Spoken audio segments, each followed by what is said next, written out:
Assalamualaikum warahmatullahi wabarakatuh. Selamat pagi, salam sejahtera untuk kita semua. Yang saya hormati dosen pengampu mata kuliah Bahasa Indonesia Korespondensi Pak Nur Irwansyah NPD serta rekan-rekan R4E yang saya banggakan. Pada kesempatan kali ini kelompok 7 akan memaparkan hasil diskusi kami yang berjudul Surat Lamaran Pekerjaan.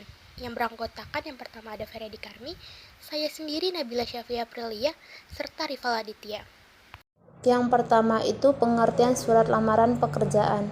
Menurut Juhari, DKK 2001.1, surat adalah suatu sarana komunikasi tertulis untuk menyampaikan informasi, pernyataan, atau pesan kepada pihak lain yang mempunyai keperluan kegiatan dengan bentuk tertentu.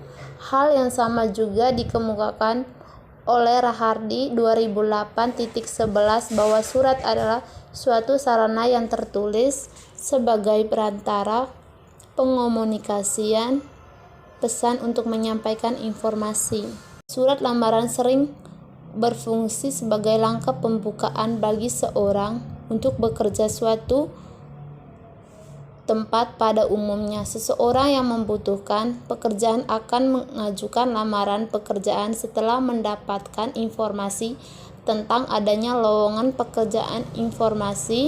Lowongan pekerjaan biasanya diperoleh dari teman, kenalan, iklan, dan media massa.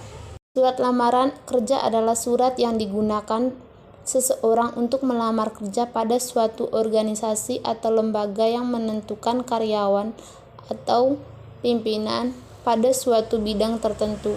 Pada umumnya, ketika melamar kerja, seseorang harus menulis surat lamaran kerja yang dilengkapi dengan sebuah resume atau daftar riwayat hidup.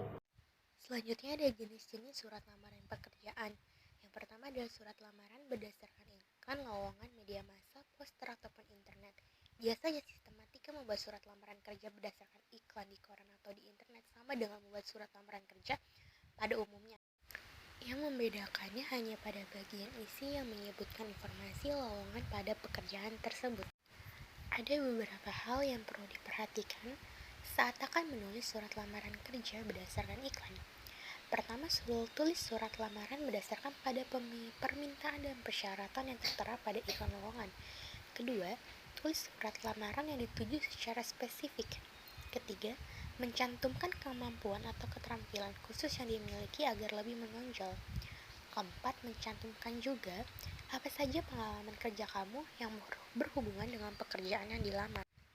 Kedua, surat lamaran berdasarkan rekomendasi seseorang atau rekanan. Rekomendasi kerja adalah surat yang ditulis oleh seseorang yang punya wewenang, bisa atasan atau HRD, isinya memberikan deskripsi dari kompetensi dan keterampilan yang dimiliki seseorang, yang juga dikaitkan dengan pekerjaan yang dituju. Untuk keperluan melamar kerja, biasanya surat rekomendasi akan diselipkan bersama CV, resume, atau juga portofolio. Yang terakhir ada surat lamaran berdasarkan inisiatif sendiri. Surat lamaran pekerjaan berdasarkan inisiatif sendiri tidak jauh berbeda dengan surat lamaran kerja berdasarkan rekomendasi ataupun informasi tertentu. Perbedaan isi dalam surat lamaran ini, kamu tidak perlu mencantumkan dari mana kamu memperoleh informasi lokal tersebut.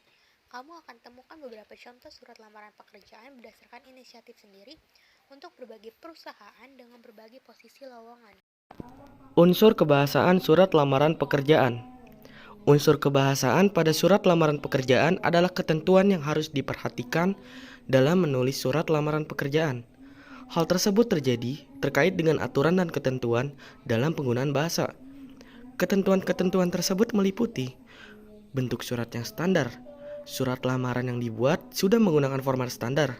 Format surat standar adalah bentuk surat yang bisa digunakan dalam surat formal atau surat resmi.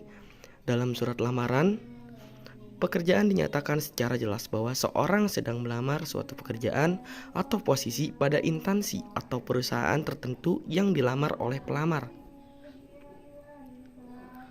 Yang kedua, menggunakan bahasa yang baik dan benar. Surat lamaran pekerjaan harus menggunakan bahasa yang baik dan benar sesuai dengan ejaan yang disempurnakan atau PUBI.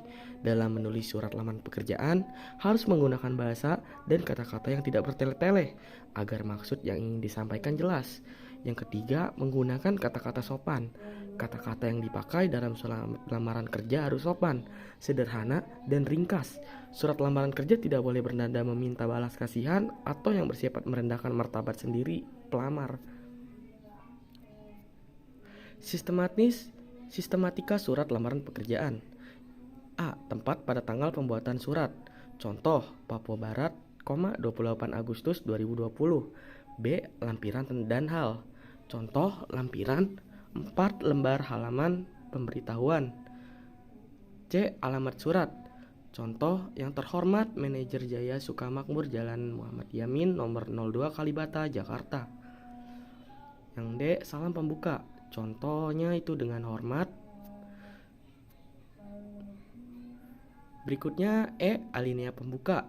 Alinea pembuka sebaiknya menggunakan bahasa yang baik dan sopan agar para pihak atau instansi yang membacanya tidak tersinggung. Di dalam alinea ini juga sudah harus muncul pernyataan umum yang menggambarkan diri pelamar. Yang F ada isi identitas. Contoh nama di sini ada Natawin Hutama.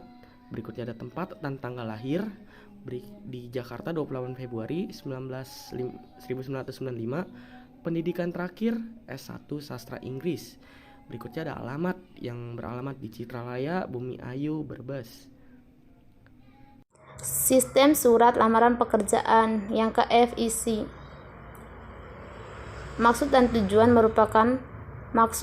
merupakan alasan pelamar melamar pekerjaan, menyatakan lampiran, contoh fotokopi ijazah yang sudah dilegalisasi, fotokopi kartu tanda penduduk. Yang ke G penutup. Contohnya, demikian surat lamaran pekerjaan ini saya buat besar harapan saya untuk dapat menjadi bagian dari perusahaan. Sistematika surat lamaran pekerjaan. Yang ke H, salam penutup, contoh hormat saya.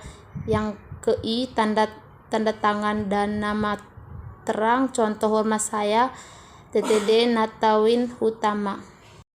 Kesimpulan, surat lamaran pekerjaan adalah surat dari seseorang yang memerlukan pekerjaan atau pelamar kepada orang atau penjabat suatu organisasi atau lembaga yang dapat memberikan pekerjaan atau jabatan. Agar dapat menarik perusahaan atau tempatnya ingin bekerja, harus dapat mempromosikan dirinya secara wajar dengan menyebutkan kualifikasi agar kemampuannya tergambar secara jelas. Baik, terima kasih yang sudah menyimak. Wassalamualaikum warahmatullahi wabarakatuh.